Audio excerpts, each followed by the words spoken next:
My dad's on his knees, begging for some young, skinny man with an AK-47 to let him go. Nothing smells the same. The trees don't look the same. I did not have a clear picture of America. What popped up on the screen changed my life forever.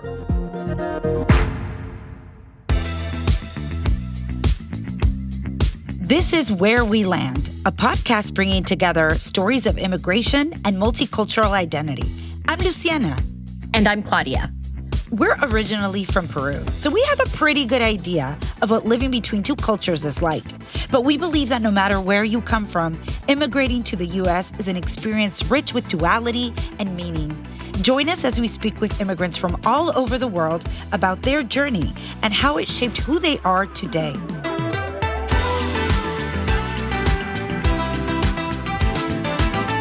In this episode, we're bringing you our conversation with Abdi Iftin. What an incredible story. He was born in Somalia, but when he was just a kid, a civil war forced him to flee to neighboring Kenya. Then Kenya got dragged into its own war, and Abdi started to look for a way out. He miraculously got a visa to the U.S. through the Diversity Visa Lottery Program. And that was just the beginning of his journey to America.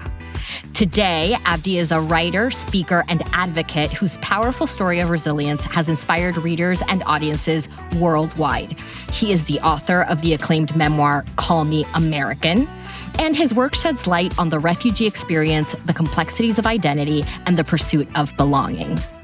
We spoke with Abdi about the things Americans take for granted, how he is feeling about the cold winters in Maine, and what language he dreams in. Let's dive into our conversation with Abdi.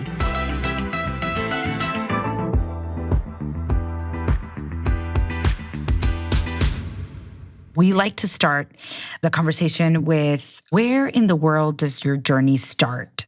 Well, my journey starts back in Somalia, a beautiful country in the Horn of Africa. And my mother and my father have grown up as a herding community. However, in 1977, there was a huge crisis that hit Somalia, which was a drought and a famine came down that wiped out all their animals. So they have lost what they called wealth.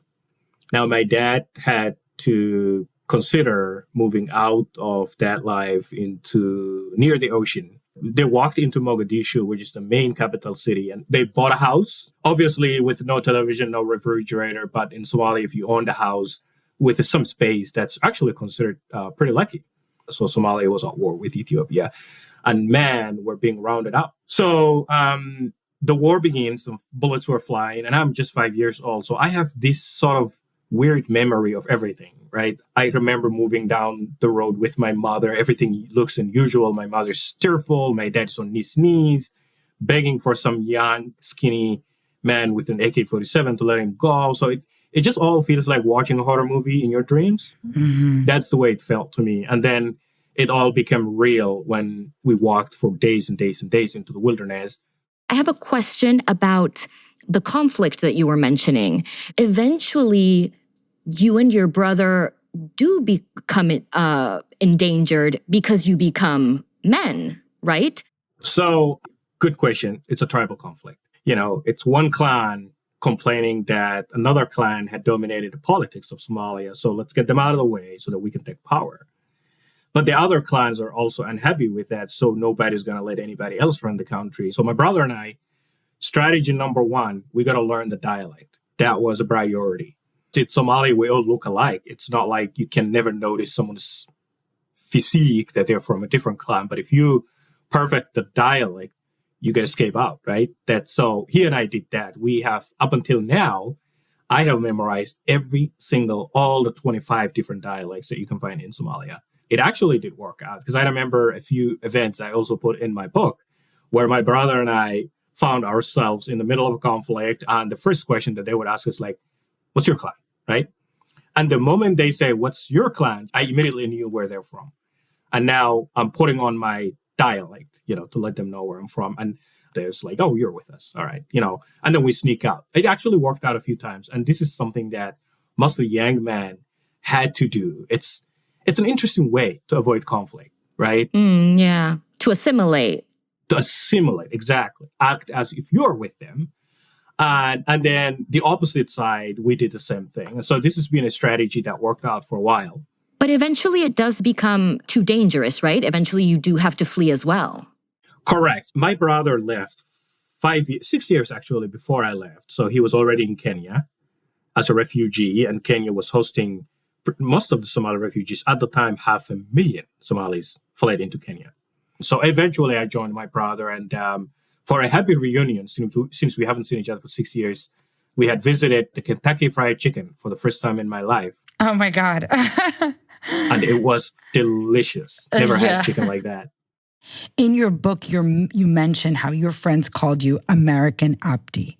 How did you get that nickname? So, yeah, people are wondering, how did you learn English? We do not speak English in Somalia. Actually, we speak Somali, which is the native language, as well as Arabic, which is the second major language. So English is not even third or fourth. So I used to watch movie. When I say movie, I'm not really talking about the movie theaters that we have in the US, where you buy a ticket. This one was just basically a frame of tin roof with bullet holes all over the place, and a little television screen the size of a laptop, one of those old TVs. And the woman who run this business had 7 cassettes, and all of them were either Van Damme, Arnold Schwarzenegger, and Jack Norris, all those old Terminator and Commando movies. So I got the nickname because I sat in that movie theater a lot. I didn't clearly understand English, so everything was new to me.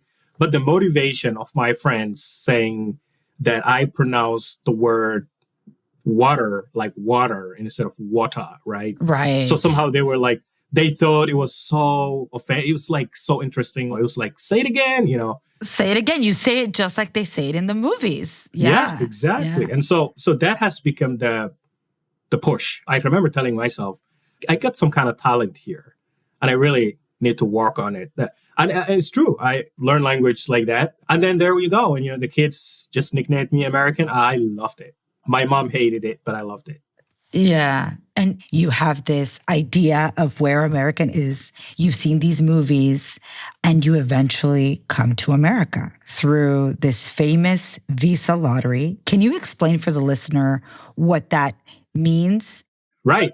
My friends and I, in fact, there was a little advertisement, a piece of paper in Kenya. They put those advertisements right on the walls. As you walk around, you see it. And I remember reading, and it said, hey, I can help you out with US visa lottery application. All you need to do is just take a picture, just one paragraph of description. I said, oh, I'm in. I am in. So I talked to this guy who was running it was called cyber coffee. So it's like you pay some minutes and use the internet, but also have coffee. And so everything took 20 minutes. He took a picture of me and put all the information, and all my friends did the same thing. And we waited for 7 months. May 1, 2023 was actually the results. And my hopes were not really high. My friends were all rejected. But when it came to my turn, what popped up on the screen changed my life forever. It says, you have been randomly selected for further processing under the diversity visa program. Oh, wow. It was sort of like a 5-second silence at first because everyone didn't believe it. And now it was commotion. It was crazy. That's what I remember. What a moment. What a moment. I mean, yeah, life changing. I've never known personally anybody who's gotten it, but I mean, amazing. By the way, how old are you when all of this is happening? Because you said this process took 7 months. When you're younger, 7 months is a long time. When we're recording this podcast, I'm 39. So this is 2024. And I came to the US at age 29. And I won the visa lottery at age 25. It all became real when the airplane took off from Addis Ababa, Ethiopia, and it was headed to Frankfurt, Germany, where we were supposed to stop briefly and switch airplanes and then off to Boston. Incredible. This place that I have dreamt a lot, this place that I had seen movies over and over, this place that I was obsessed with, and that was my nickname. Yeah. But I need to admit that I did not have a clear picture of America, right? The movies don't tell you the truth. The movies make it look like, oh, every street has a nightclub. You walk in, it's all crazy. And then I ended up in the wilderness of USA, Maine, right? And I remember telling myself, oh my goodness, what did I get myself into? Because it looks so much like The Walking Dead, right? Oh my gosh. I'm actually thinking it kind of looks full circle. You were born in the wilderness. You were meant to live in wilderness. Well, you might say so, but it's different. Oh, it's a different wilderness. But it's a for different sure. wilderness for sure. You know, Yes. Maine really has tall trees. Somalia never had tall trees. It's always short price, so you can see where your camel is. So nothing smells the same. The trees don't look the same. The weather is crazy. It can rain for a week. It can snow for 2 days. It can be sunny for another 2 days. You know, I mean, we don't have that kind of diversity where I came from. It's always hot and sunny and humid. Right. So how did you choose that? Were you able to choose? And how did you get settled in? Through the diversity visa lottery, you have to have two things. If you don't have a sponsor family, you have to have a bank account, some kind of money that you can, prove that you can stay in a hotel. But I was a refugee. I didn't have that money. But the only sponsor family that I had known were a family in Maine, Yarmouth, Maine, which is exactly where I'm sitting right now. They're American doctors, worked with CDC. They heard my story on the radio and they reached out by email and we became great friends. And then decided, hey, since you don't have a family here, we're going to sponsor you. Okay. We have a house. We're going to sign all the sponsor papers. Let's help you out with a job. And so that's how I ended up in Maine because of that family in Maine. And this is something that Luciana and I have both talked about endlessly, about, those first impressions you have when you get to a new country and how random things can be very shocking to you because you're just not used to them. Oh my gosh. Yes. Like the story that you tell about getting your green card in the mail and how that seems so precarious to you. And like, I feel the same way because I also got my green card in the mail, as everybody does here, I think. Right. And I'm just like, you're going to send it in the mail? Why in the mail? In Peru, our mail system really doesn't work. It's not reliable. No one would send anything important there. And here I'm like, you're sending the most important piece of paper on the mail? In the small area that we grew, like we were in Peru in this city called Trujillo, but north of it, there is this little beach town where we lived, and our mail was delivered via donkey for a while. Wow. Yes. And so, yeah, when I'm here and they're telling me your green card is going to come in the mail, obviously I'm not thinking a donkey's going to bring it, but I'm like, what?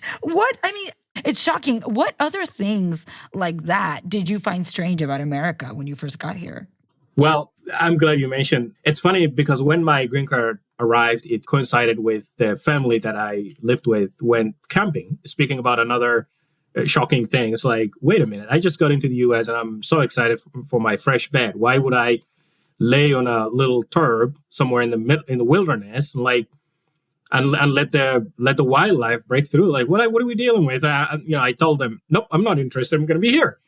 And then it was kind of interesting. I really remember as an adult sitting outside, this little truck that delivers mail has just become like this interesting sight to me. And it just drops all things. And I go up there and then finding things in my name, right? The Social Security card as well as a green card. It really hit so different. Americans take things for granted, right? They get checks here and there. And it's like, oh, yeah, it's another thing. But to me, it was like, number one, I never had proper documents growing up. I don't have a birth certificate. Never happened, right? Right. You mentioned you don't know what year you were born. Right? Your exact birth date. Yeah. Yes. I don't. And I never had a passport from Somalia, right? No high school diploma. Like things with your name and a legal document, some kind of serial number like that says, hey, you're part of it. You're here. You're real. This is your... You are real. Right? Yeah. You are real. You're not a refugee anymore. That's exactly what I thought. How you feel about those things now? How do you feel about living in Maine, living in the middle of the wilderness with all these crazy temperatures and things you're not used to? Seasons. Yeah. Well, first of all, my story is my best friend. And I really don't walk away from it. There was a question that a high school student one time asked me, which really was interesting. He said, if you would rather be born in the US, would you choose that or would you choose what you went through in Somalia, which was extremely difficult, life-threatening? Which one would you choose? And I said, I would probably choose the same way it was, right? Yeah. As long as I'm going to survive. I would actually and he was so shocked. The whole class was shocked. Yes, I am diagnosed with trauma, like PTSD and all of that. It doesn't freak me out. It doesn't scare me. It just actually makes me feel, yeah, it's life. It's fine. I hug it. I embrace it instead of running away from it and being shy and embarrassed about it. And so, yeah, I love the quietness here. It's very quiet. I enjoy living in deep in the woods of Maine. Mm-hmm. But I'll tell you one thing that really keeps me here. I mean, I'm free to travel anywhere, but I love Maine snow. Mm-hmm. I know you're not going to hear this from a lot of immigrants, but not at all. No. I took a plunge actually 3 years ago during COVID because I didn't know what to do. I was so bored in some ways. I said, I'm going to go downhill, And so they have these lift chairs where you sit up and then they take you all the way to the top of a mountain and then drop you down. And I fell probably 100 times. I got up and I tried and I did the same thing over and I didn't break anything, but I learned it. I perfected it. And then I went to the frozen pond near where I live and I practiced ice skating. And once you get to know things that you couldn't even imagine that you were going to get into, you will love it. So outdoors, very, very cold, wintry snow is my thing. And, and bring on. Yep, love it. Oh my gosh, good for you. That is such a 180, yeah. Is there anything about how Americans think about their own country that you found surprising? Mm-hmm. Yeah. I think one of the things that really caught me by surprise is how so many Americans haven't traveled enough within their own country. And I'm speaking here specifically in Maine. It seems like people in Maine, for example, really hate the people in Massachusetts, not a genuine hate, but I think it's like, oh, we hate them when they drive here, and this and that. But for example, the biggest city near me is Boston, right? Mm-hmm. And somehow I have to get there, get coffee. It's a cozy city. And there's some joy about walking through these tall skyscrapers, right? There's this sense of America that the world sees, outside. And that to me, every time I go to New York or Boston, it just hits different, right? It's a typical, movie joy kind of thing. If you talk to the Maine lobstermen, a lot of them would be like, I've never been to New York or Boston my entire life. And I was like, wait a minute, you're 45. What are you doing? Right? So it took me by surprise that way. It's like, hey, I want to go there. Yeah, that caught me quite a surprise. Mm-hmm. Yeah. Okay, we want to switch gears a little bit just to be mindful of time because, oh my gosh, there's so many topics to talk about. So many things to talk about. Yeah. In your book, Call Me American, you include this Somali proverb, a mule that grazes with horses thinks it's a horse. Why is this saying so important to you? I picked that one because, when my friends started calling me American, I was a mule. I didn't know what makes you American, right? Does it mean you learn English in year one, or does it mean you are, So I came to the US and I realized, whoa, first of all, I didn't even understand everyday English because Maine has such a weird accent. It sounds more like Irish. They really don't pronounce their R's, right? It's all hidden and they speak fast and there's a lot of jargon and they love it. They love when you don't understand. They will even make it harder. So that was me thinking, oh my goodness, now I'm Somali completely, right? Mm-hmm. Right. Uh-huh. You felt the difference. I felt the difference. Absolutely felt the difference. Up until now, it's the same. I really haven't picked all the sarcasms. I used to take sarcasm seriously because we don't do sarcasm in Somali. We do jokes, which are entirely different. When my neighbor says, Abdi, you don't really have to worry about helping me out. I got all the muscles, I can do it. And I was like, oh, cool. And gave him thumbs up, walked away. And I only realized a week later, it was a sarcasm. That he was suggesting that I really wanted to be there and help him out. I said, man, I'm not American. I literally said that. I'm not really American, right? So I'm the mule, I'm grazing with horses. And I sometimes thinking I'm American, but even though now I have a passport and naturalized U.S. citizen, I stay in my lane. I hear you on this. I feel like time goes, I've been here 10 years in my adult life. I came in 2014 as well, January 2014. So virtual high five for our decade here. But, I'm pretty Americanized. I feel very, just very integrated to society. But then something will happen where I will miss something and I'm like, oh, nope. Just kidding. I'm different. Not just yet. I think it happens to everyone. I think you can just feel like you're just part of the, horses, right? And then all of a sudden something would happen and you're like, oh no, wait, I'm... In case you forgot, you're not. This is the reminder. Yeah. You were able to, in Maine, not just fall in love with the snow, but you also mentioned you were able to find community. And that's something that interests us a lot, how that process happens. So I'm curious, how were you able to find community in Maine? There's about 50,000 people from predominantly Africa and the Middle East that are immigrants in Maine. Mm-hmm. And out of that 50,000, I think a little over 10,000 is my Somali community. And there's a small town in Maine called Lewiston that most of them live. And so I find myself in a helpful place. Helping out the community. I speak multiple languages, so I'm able to do translations. I'm able to, help out if needed. I drive. And also cuisine. I really, even though I can make some of my traditional food home, but it's different when you're eating with your community. All the flavors, and especially celebrations like Ramadan, the Eid, and other celebrations that we do as a community.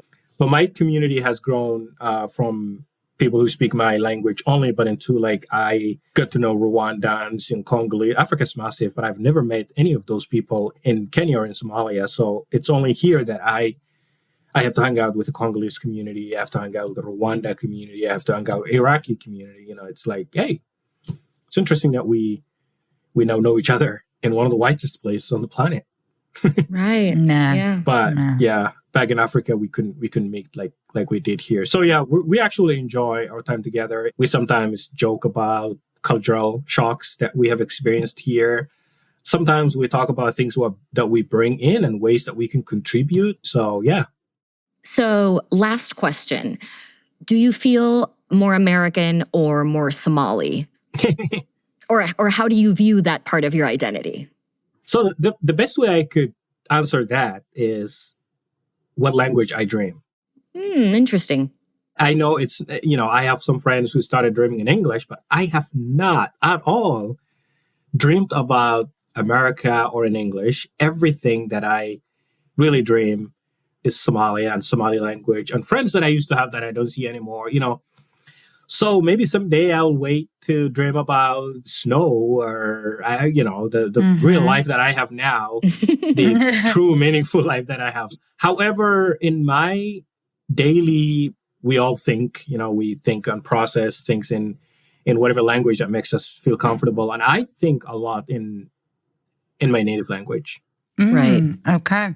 So I'm more Somali, I guess. Mm-hmm, mm-hmm. Yeah. But I'm getting there. I had a feeling you would say that. But it's, first of all, I have to say it's really interesting. I had never thought of thinking about what language I dream in. Yeah. So that's interesting. I relate to that because, Claudia, you and I have talked about language, I think, a bit. But what you were saying, what you process language in, I think will probably be very similar to what you're dreaming in. I had a professor tell me once when I was in Peru in high school that your intimate language is your, maternal tongue. So what you're doing math when, if you pray, what you're praying in, what you're dreaming in. And that has varied for me personally throughout my life. It was English, then it was Spanish. I thought it was going to stay in Spanish for the rest of my adult life. And it's recently changed to English again. And I never thought I would make that switch. So that's interesting. I wonder, in 10 years, we'd have to connect again and ask you, are you dreaming in English, Abdi? Sure. Are you adding in English? I wonder. I'm curious. Yeah. We have our closing segment. It's called Speak My Language, where our guest teaches us a word or phrase that doesn't have a direct English equivalent, like maybe something that doesn't exist in English and you wish it did, or just something that you think sounds better in your own language than in English. So, Abdi, do you have a word or phrase you want to share with us today? I do. In Somali, when someone says, "How are you?" In America, you can answer in so many ways. Fine, great, doing well, blah, blah, blah. In Somali, the proper answer, predominantly people say, is nabat ya ano, which translates as peace and milk. Peace and milk. Yeah, it doesn't make any sense in English if you tell me, "Hey, how are you?" Peace and milk. Right? Everybody would be like, "What the hell?" What is the significance? Yeah. So the significance is peace is highly valued. People know, especially people who went through war recently.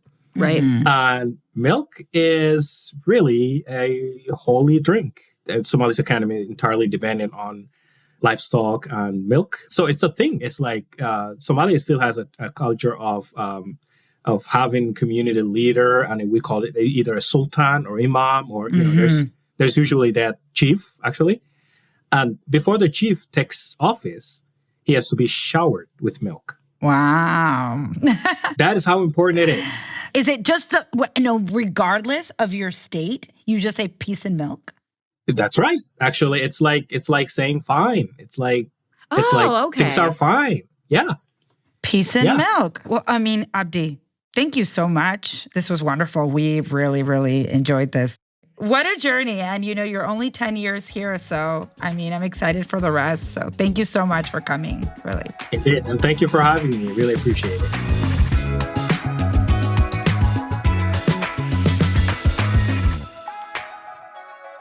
I feel so lucky we got to speak with Abdi. Where did we land with this conversation, Claudia? I think this conversation was incredibly interesting.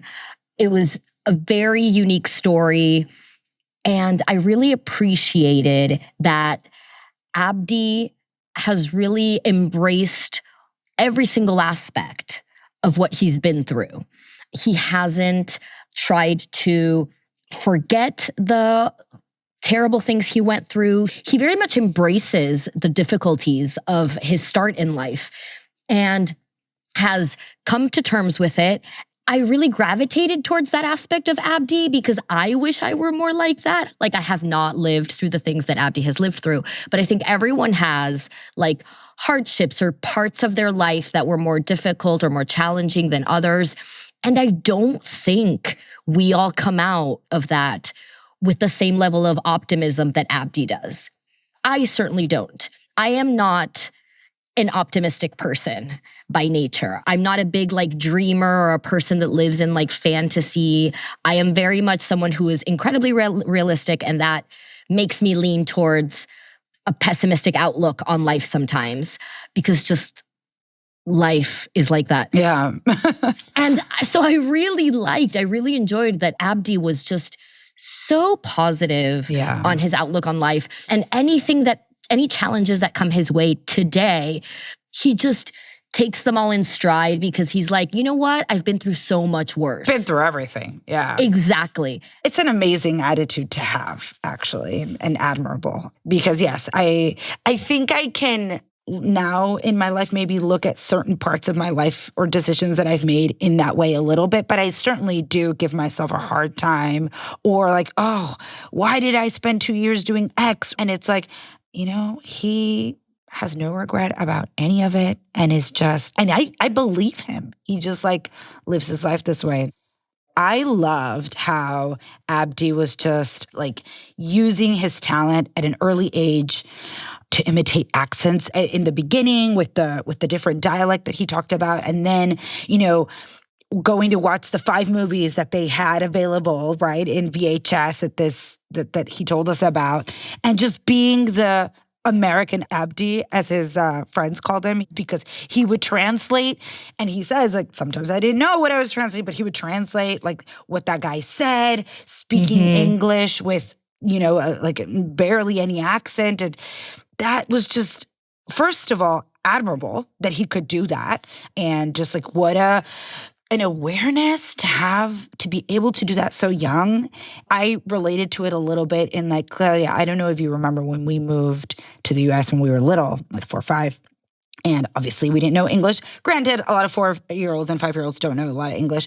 But do you remember we would kind of just pretend we knew a little bit? Like with our dolls, or we would like be playing, we'd just be saying gibberish, blah, blah, blah, blah, with our dolls. And we would like pretend we're speaking English. Do you remember that at all? I have no memory of this, but our mom loves to tell stories about how she would hear us talking quote unquote English to each other, but we were just saying nonsense. Yes. Or that we would sing songs and the words were gibberish because the songs were in English and we didn't know the words. I don't remember doing that. I remember. It's like we knew that there was something like Ring Around the Rosie, but we didn't know. Like when an American singer does a crossover song in Spanish and they don't really know the words, but they're reading music, it was kind of like that. Like we were going, la, la, la, la, Rosie, la, la, la, la, you know, like that's right. what we were playing. And it's just, you want to belong. Good for him for doing that and becoming American Abdi first friend. And just like, how he set his eye on the prize. Like, okay, for me, it is going to be going to America. I love American culture. I love the American language. I love these 5 movies, and I'm going to get there. First of all, I can't let this go, which is you just came for every single pop singer who ever did a Spanish song. Just going to throw that out there. Just going to say it. You totally just like bred them to filth. And number 2. A lot of them, I think, have admitted it.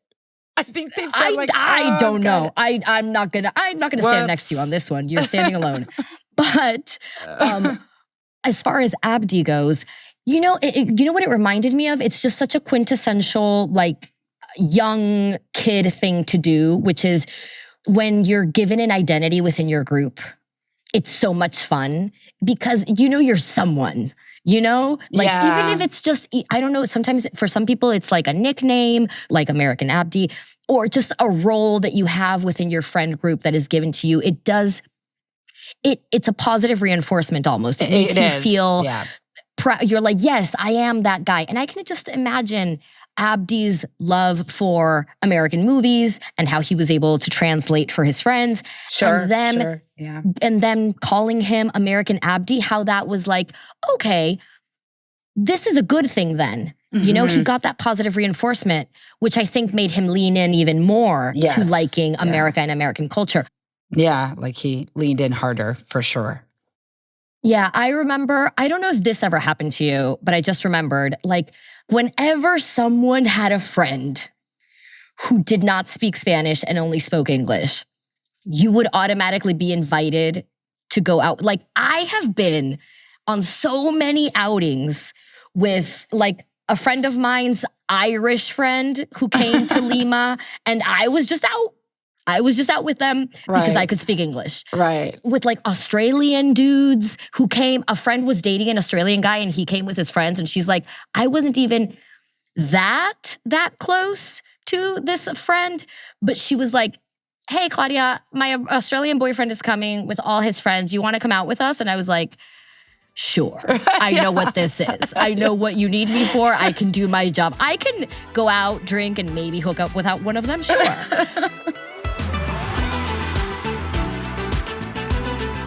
That's it from us. Subscribe so you don't miss the next episode, and check us out on Instagram at Where We Land Pod. Hasta la vista, babies. Ciao, ciao. At Where We Land, we know some immigrant experiences are harder than others, especially for those in the margins of our current legal system. If you would like to help, we encourage you to support organizations that provide services for immigrants and champion their rights. You can find a list of organizations in the show notes.